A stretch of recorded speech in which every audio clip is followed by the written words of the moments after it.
siz nimaga keldingiz? Sindirgani, Nimani sindirgani? narxlarni. Ama sindirib bo'ldim-ku 51 milliondan narxlarni. Bu Sergeli avtosaloni. Bu yerda eng arzon narxlar bo'lishi kerak. Cobaltning narxi boshlang'ich to'lov 49 million bo'ladi. Вообще sindirib tashladingiz-ku narxlarni. Bo'g'irsalarim uchun kerak bo'lsa, buzib tashlayman. Bo'g'irsalarim, mana shu Cobaltlar narxlarini sindirib, sizlar uchun boshlang'ich to'lovni atigi 49 million so'mdan gaplashib berdim va oylik to'lov 3 million 367 ming so'mdan nima deyapti? Kayf deyapti. Ayolingizga 8-martga Cobalt Midnight sovg'a qilish nima deyapti?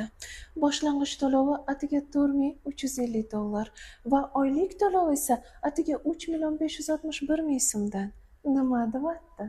Bunisi ham, конечно, kayf deyapti.